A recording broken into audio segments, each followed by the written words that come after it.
Hi. How are you? How are things? How's the world? Better and worse.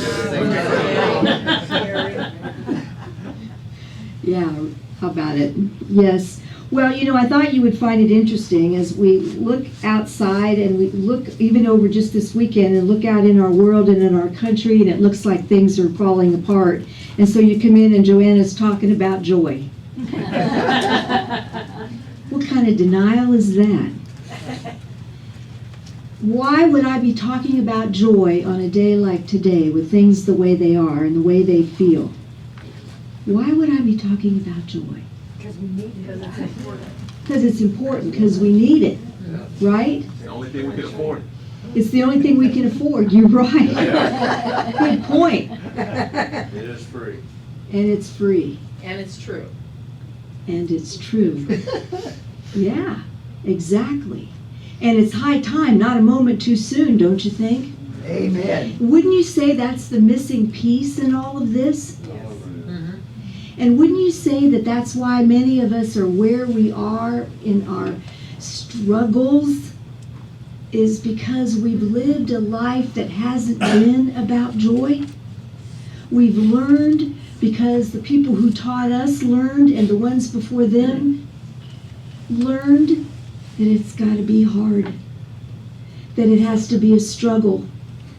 No pain, no gain.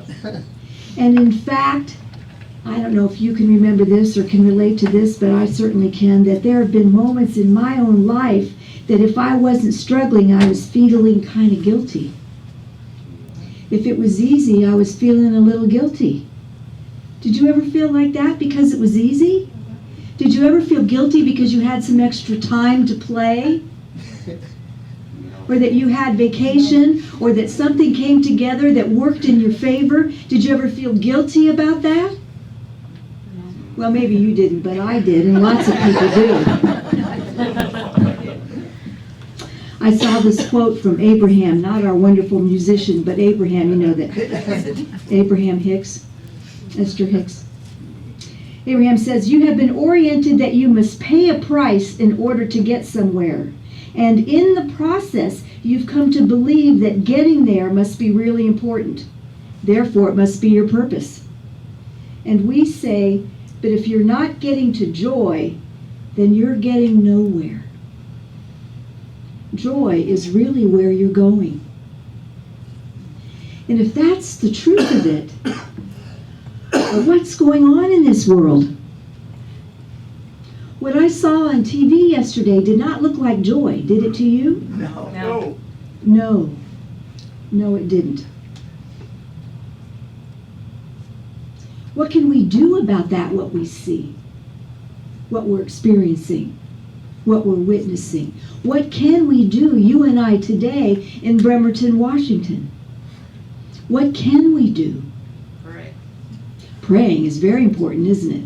Feel the joy so our light shines. Feel the joy so our lights shine. Thank you, Robert. Absolutely. No, that's not who we are.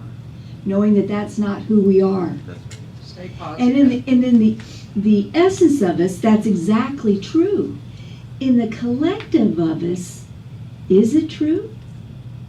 yes. Because here we talk about being all part of the one. So are those folks where we see that going on, are they other than us? Really? No. No, they're not. So we can't just go, oh, well, that's over there, that's them, we're not doing that, so it's not about us. But indeed, if we're all one, then some part of us exists in that fight, in that struggle. Can you see that? Do you feel that? It's important to get that. Not that we want to go down with the struggle, because you're right, it isn't the essence of us. But it's not about saying that's not me. Because the only way anything like that could be existing in our world among the one, the collective that we are, means that some piece of it, even the tiniest of pieces, is shared amongst all of us. And there may be a part of you that says, well, I would never do such a thing. Well, probably not. But have you ever felt that way before? Have you ever felt so angry and so frustrated and so upset and so unseen, unfelt, unheard that you wanted to make a ruckus to get somebody's attention? That you were so angry that maybe you would have a fantasy about striking out against someone? I don't know about running over them, but you see what I mean? If you really pushed it, that feeling that you had, if you pushed it out as far as it could go. And I'm not telling you this or saying this to make it okay or to make it right. What I'm saying is that we have to open our eyes and our hearts to see that we're all part of the one. And that if this is showing up, that means that there's healing work to do inside each of us. That those places that have felt that kind of hurt, frustration, and struggle need our attention, need our support, need our healing. Does that make sense to you? Can you feel that? Does that ring true to you? Yeah. So when we see these things and we go, oh boy, I can't believe this is happening. Well, of course, it's very difficult to believe, and at the same time, it's showing us where the healing needs to take place in our world as collectively and inside of us individually. And like I said, you may not be in anywhere where you would be hitting or hurting or running over or judging or condemning or anything, but there's a piece in each one of us that has had an experience of betrayal. Haven't we? Of even a form of condemnation. Haven't we? Or maybe we've condemned another in some way at some point for whatever reason. And maybe we thought we were done with that. But maybe if this comes up in your face, maybe it's saying to you, time to check that again and make sure that we've cleared it, that we've released it, that we're letting it go. And the places in us that are intolerant. And my friends, I'm willing to bet that the biggest place of intolerance that we have is not so much out there as it is in here. For ourselves. Now, does that ring true? Or for some part of our lives where we don't even want to think about it because it was just not going well and we made some choices that, oh, if we only had it to do again, but we don't, and so there it is.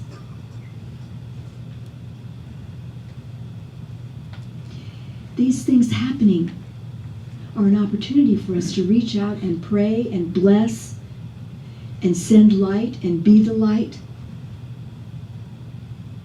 Be so much light that those can see in the dark, can see their way home. But in order to be that, the light that we have to lift the bushel off of it, the basket off of it, the covering off of it. And sometimes we hesitate to do that because we don't feel that inside ourselves. We haven't accepted ourselves. We haven't forgiven ourselves. We don't love ourselves enough. And you know that, Joanna, every time she comes in here, she talks about this in some way, shape, or form, doesn't she? Why does she do that? Because, my friends, as deep as I go, that's what I keep hearing. And that every one of those people that are standing out there shaking their fists, it's the same thing. It's no different. That hate, that fear is coming from a place of unworthiness, a sense of non-acceptance. But they're looking out there to be accepted. But the truth of it is who needs to accept them? Themselves. And that's how they can make others wrong, to such a degree that they're willing to hurt another. It's not that they're evil.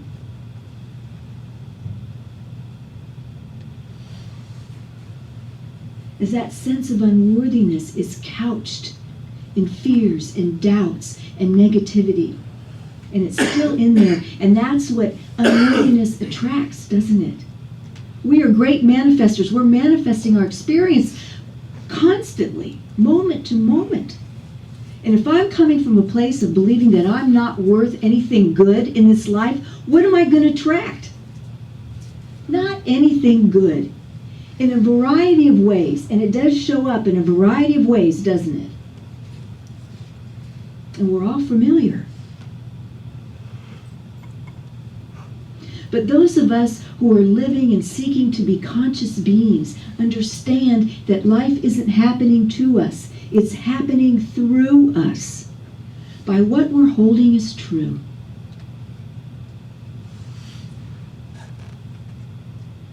I was looking through Alan Cohen's book, Joy is My Compass. It's a wonderful book. It's very easy reading if you want to pick that up one of these days. And he was talking about Jesus, and he was saying that Jesus is not a special exception to life, bestowed with powers and potentials greater than the rest of us. Jesus was our elder brother who came to remind us of who we really are.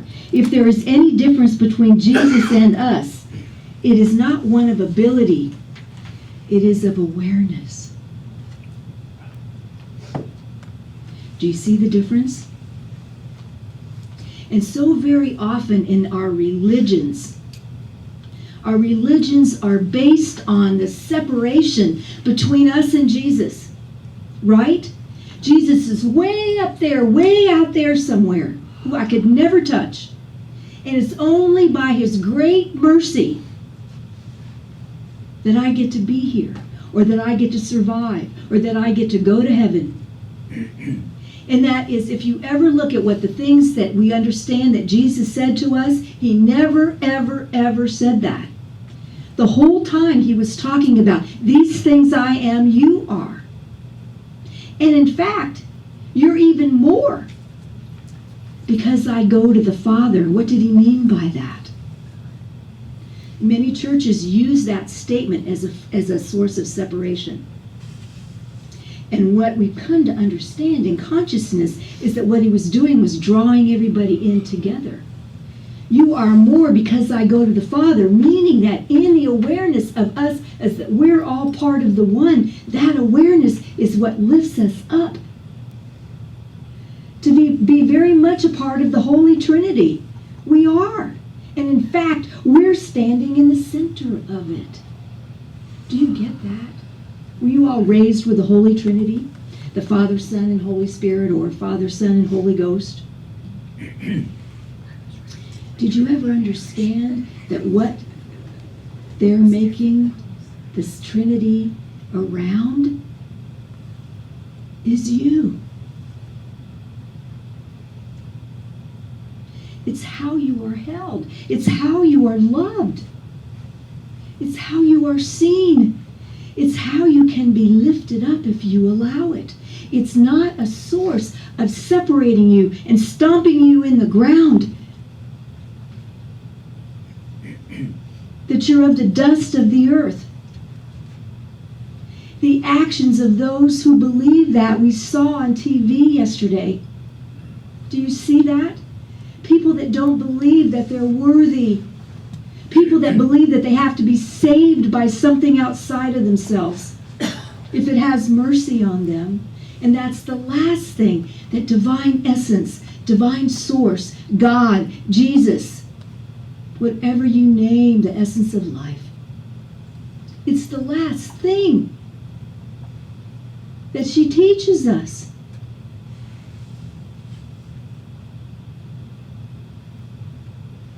Do you see? Questions or comments about that? Can you feel that? Does that ring true for you? And when I've said to you many times that there's more love on the planet than there ever was, and you go, oh, really? Yeah, really. Because what love does is it seeks that which is unlike itself and brings it to the surface to be healed, to make room for more love. That's what love does. How many of you decided that you love someone or you're in a relationship that's about love and all of a sudden the relationship just goes nuts and you're going, wait a second. I thought this was about love. Oh, it is about love. But what it does is it brings up all that inside of us, inside of each other, that is afraid of it, that denies it, that has wounds from the past, all that stuff. Why? To cause drama? No. Love, just because of what love is, it goes in those corners and draws that stuff up to be healed so that there can be room for more love. It doesn't go in on top of it. It can't. So it draws it to the surface. And so we think, oh my, I thought this, oh my goodness, I'm not doing this right. No, it isn't about that. It's about opening up and using what's coming to the surface as the roadmap to say, yeah, this is what's up, this is what, let's move through this. Let's forgive this. Let's let this go so that we can go on to the next step.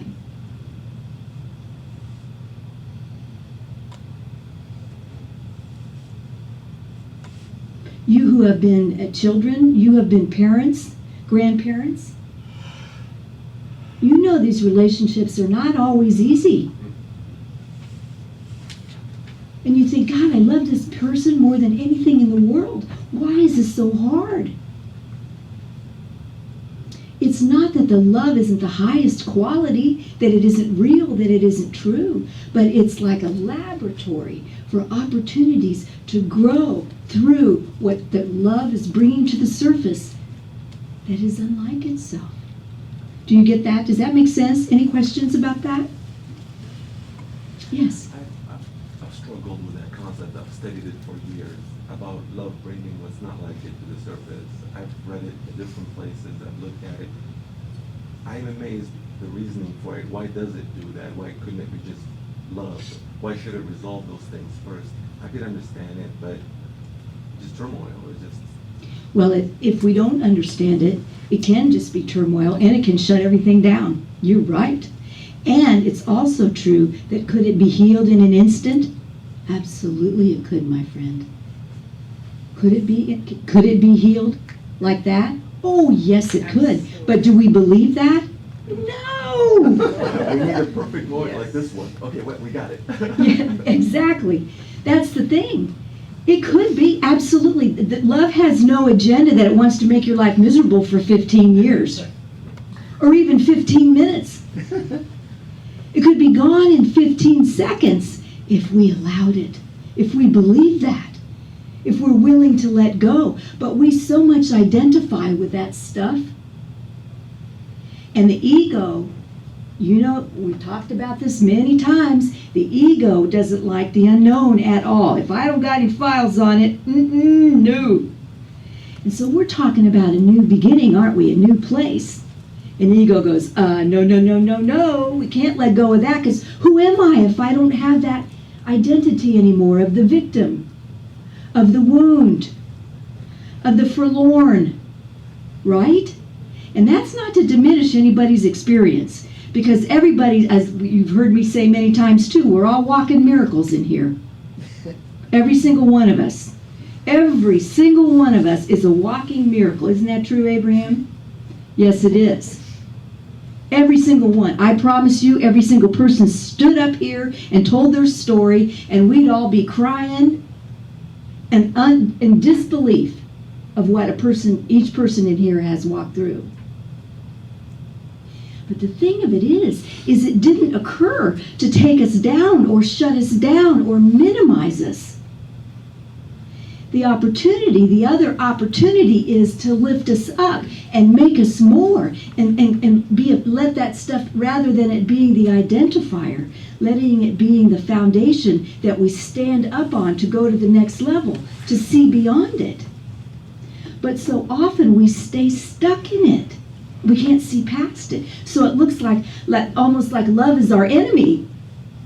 Because it's like bringing up all this stuff. Oh my, how am I ever supposed to have a moment's peace? And love says, come to me. This is your peace. Allow it. Let go. Forgive that one in the mirror. See, we will get to the place probably, not all the time, but we'll probably forgive most of the folks. But the one that's always last on the list is whom?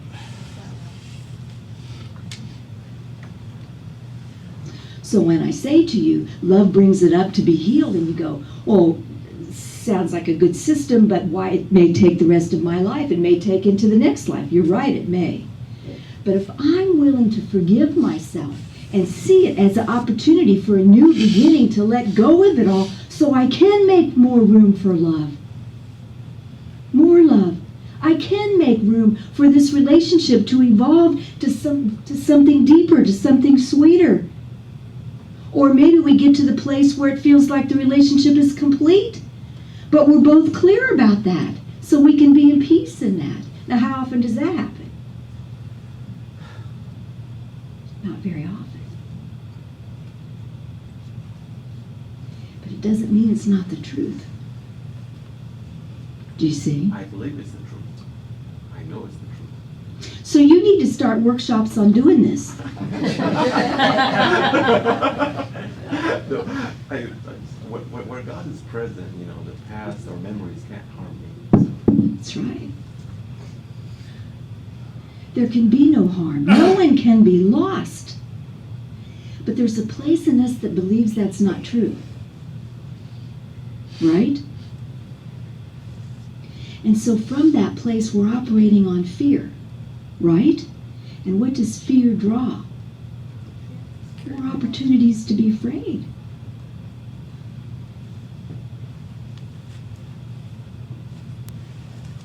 So joy, I'm going to speak about joy. Joy is a state of being. It's not just a word on a Christmas card. It's not just a word in a Christmas carol, because really, we don't say joy very much, do we?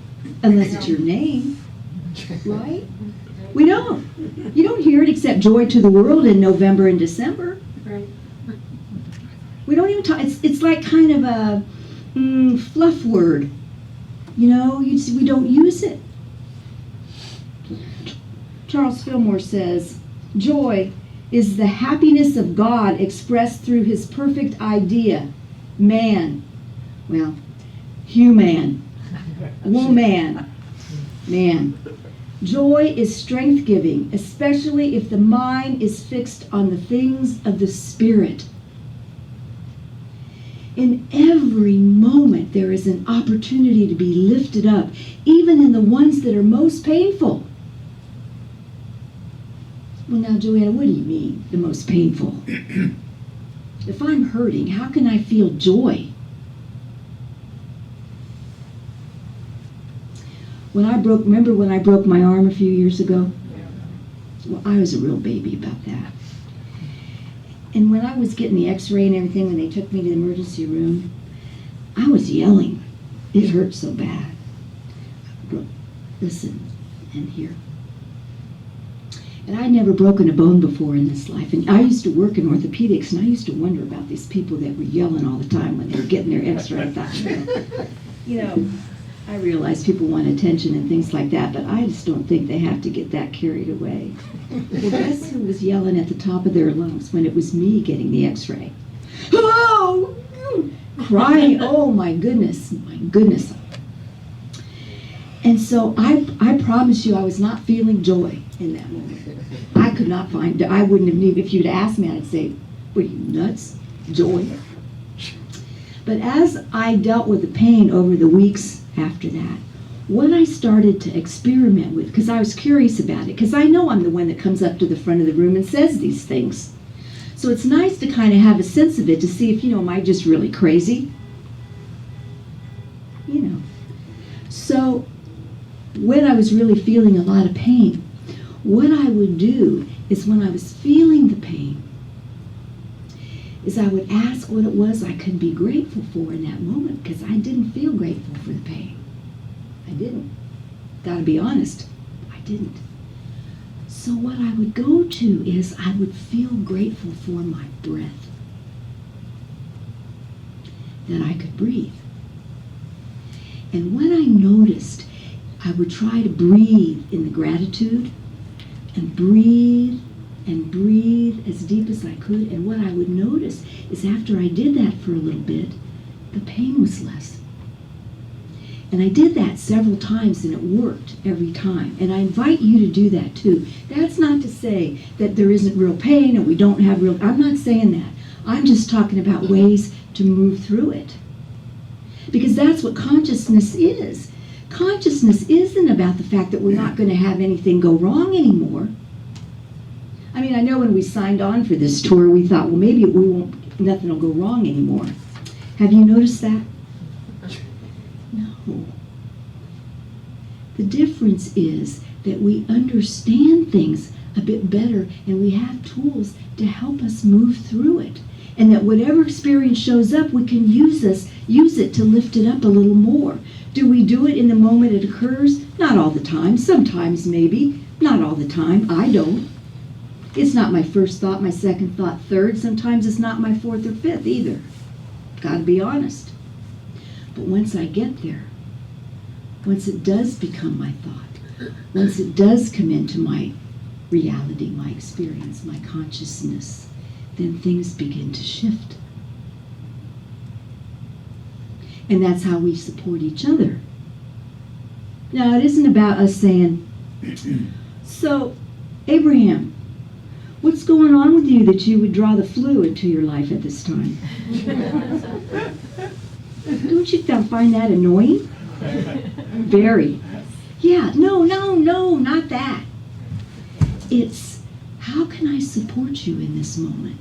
What can I do to support? What can I remind you? You are a light in my life. How can I reflect that back to you in this moment so that it helps you?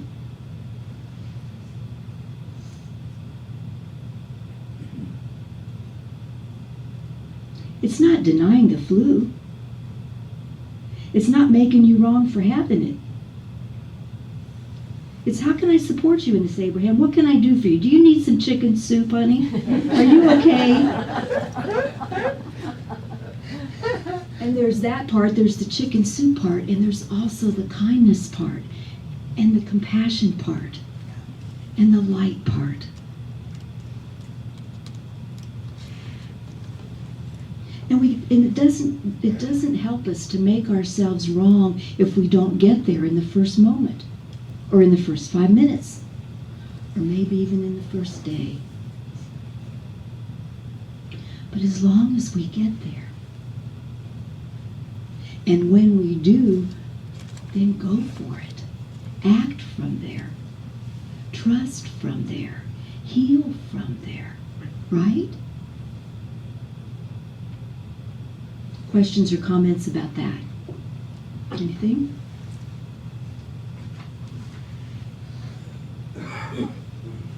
You cannot simultaneously call for peace and prepare for war. We need some t-shirts or something, don't we? Yeah. So once again, that's another point of stuff, all this energy around that right now. Why is that coming up now?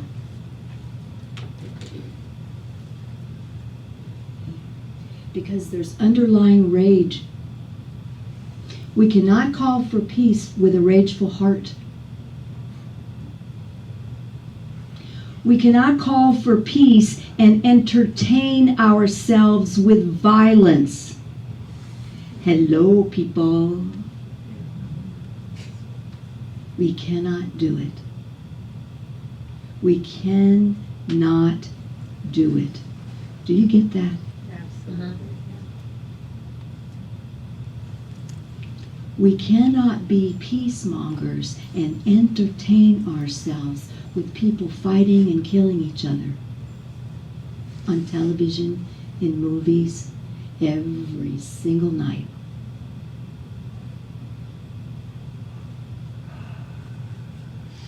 And that's a hard one, isn't it? Because everybody likes CSI or whatever. Is that still on? Yes. So I may be outdated. I apologize if I am. But you know what I'm saying. And this isn't to make wrong. Just think about that. Common sense should tell us that.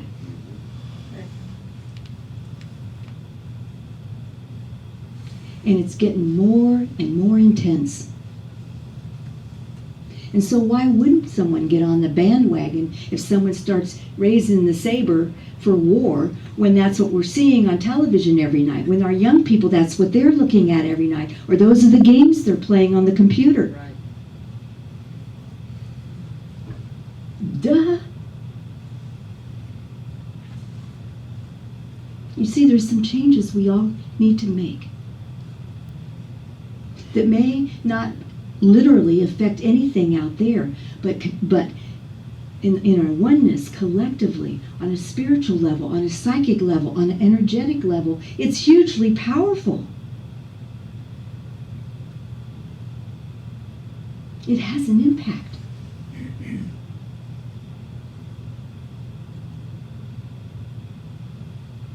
Are you familiar with Mark Nepo? Do you know who he is? Mark Nepo he's an author, he's a poet, writer, and he's someone who writes from his experience. He had a huge, gigantic brain tumor that the doctors told him was terminal, and that it was so big they couldn't really do anything about it. So he decided that wasn't okay with him, so he started doing some spiritual work, and to make a long story short, there was a day he went in to have it looked at, and it was gone. And so he realized there's something to this spiritual stuff. And so that really influenced him to really move in more deeply to his spiritual journey. And a few years later, he got it again. And it went away again. So his spiritual the way he goes at his spirituality is from a very common place. He uses language in his poetry that we can all relate to, because he didn't come at it as a high priest or a philosopher or anything. He came at it from human experience. And his big thing is joy, because he sees that joy is the answer for healing, for lifting us up. And so I brought just a couple short of his poems because I wanted to share them with you. This one is called Coming Out. While there is much to do, we are not here to do. Under the want to problem solve is the need to being solve. Often with full being, the problem goes away. The seed being solves its darkness by blossoming. The heart being solves its loneliness by loving whatever it meets. The tea being solves the water by becoming tea. I like that.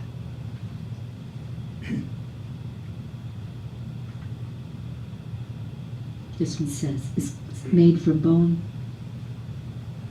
When I can be the truth, it grows more and more clear when it is necessary to tell the truth. That is, when I have access to the place with me that is lighted, I don't have to speak heatedly.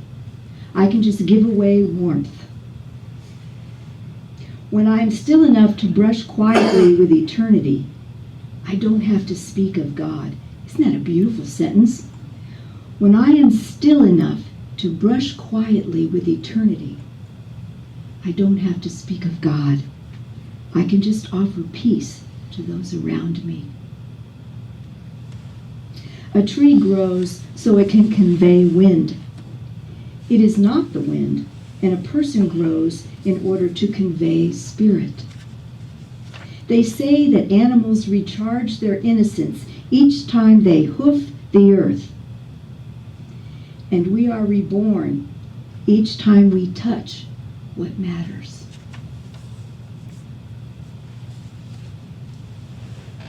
See, there's always so much more going on in each minute than what's at the surface. And you and I, seekers of consciousness, or acceptors of consciousness, it's not really a seeking, it's an allowing, isn't it?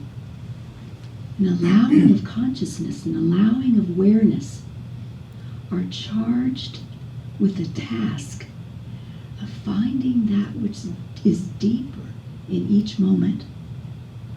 We know it's on the surface. We get it. What's underneath that thing that's showing up right now? What's under it? Because it's under that is the joy.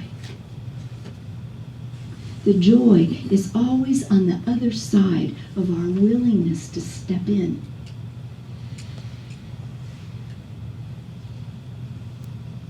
Hasn't that been your experience when you've experienced joy? Your willingness to be fully in the moment? Your willingness to be vulnerable with the one you love? Your willingness to stay in it till you get the blessing?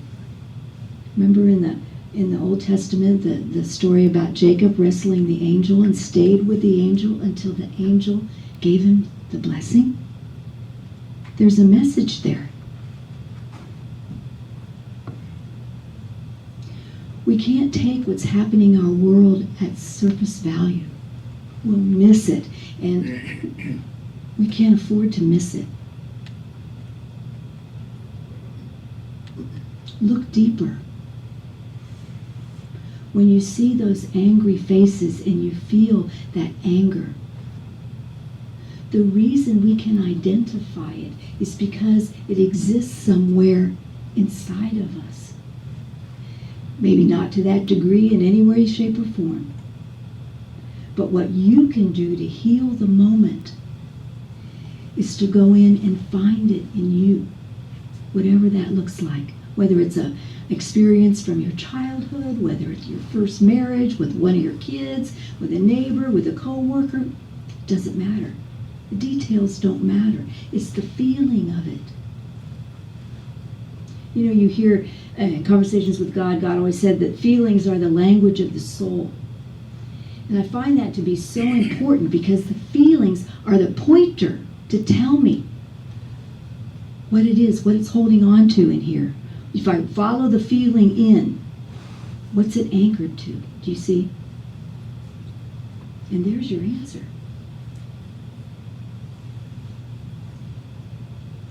Questions or comments about any of that?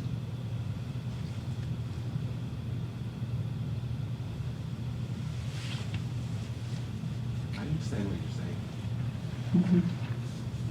You have to be okay with the whole thing inside. Mm-hmm. You have to see it as empathy or them being fearful of something. Fear, really? And it's very easy for what we're seeing out there to trigger fear, isn't it? My goodness, it's very easy. But what we're doing then is just adding to the fear. And are we helping the situation? Are we offering any healing? No. So if you feel that, feel it for the moment and let it go. It's totally understandable. And most people are feeling fear, I would bet. But fear is not going to heal this. My last poem, and then we'll go into meditation. This one's called Way of the Dolphin. Standing in the harbor, these slick wonders slip their fins in and out of early sun. I close my eyes and remember being wheeled into surgery all those years ago, believing my job was to meet my surgeon at the surface, so the rib he had to remove would slip out, like a dolphin of bone, as soon as he would cut me. I've learned that everything that matters goes the way of the dolphin, drifting most of the time out of view, breaking surface when we least expect it. And our job in finding God, in being God, in finding truth, in being truth, in finding love, in being love, is to meet the world at the surface where spirit slips out through every cut. Where spirit slips out through every cut. That's our job, is to recognize it, is to see it, is to allow it, is to call it forth. Even in the midst of all of this that looks pretty nasty, call it forth. There are people standing up now that haven't been standing up until now. It took this situation for them to stand up, to say this is not okay.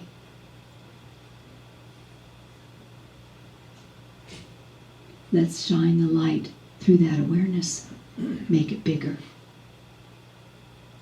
And so let's just take a moment. We'll just take a couple of moments. Let's breathe together. Get comfortable, and if it's comfortable to you, close your eyes.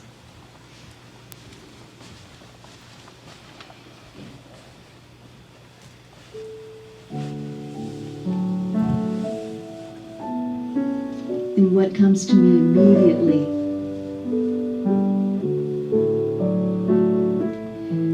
don't you often, we're so blessed to live near the water and be around the water all the time. What a gift that is. And don't you often look at the water to see what you can see poking its head up?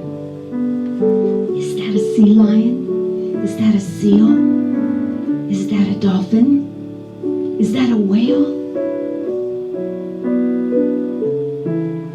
I was on the ferry the other day. We were just coming into Clinton, and the pilot came on and said, "There's a couple of orcas on our right."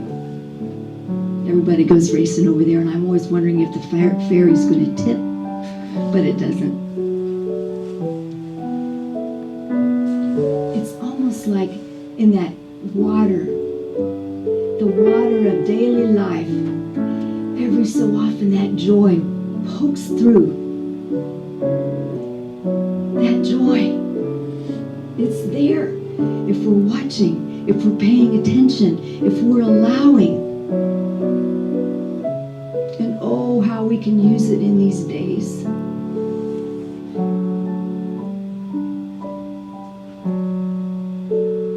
And it helps if we're watching from a place of expectation.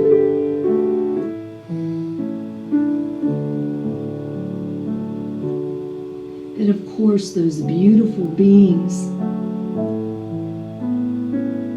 will rise up and make their presence known to gift us.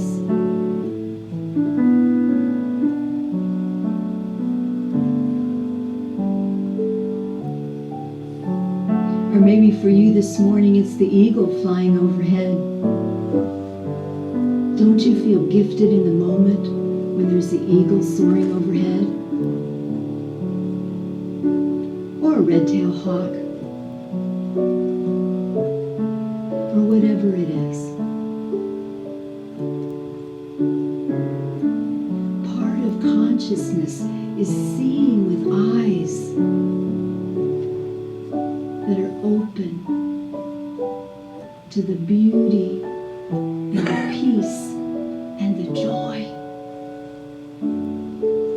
always available if we're paying attention.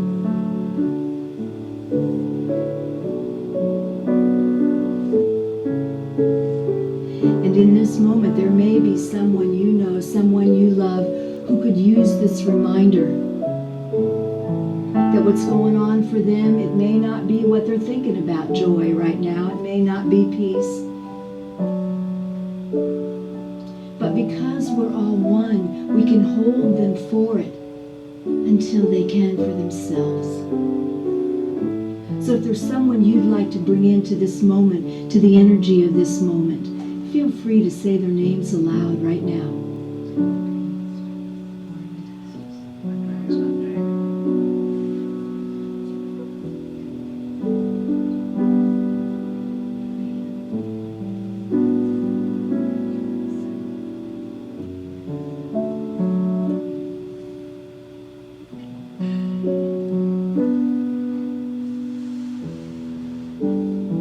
And for our community,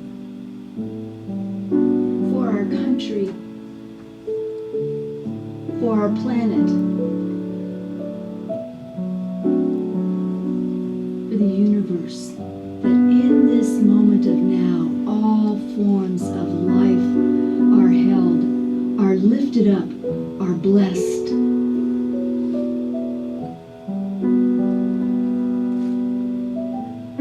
And for the opportunity to be reminded of our oneness with all life. We are grateful, and so it is. Amen.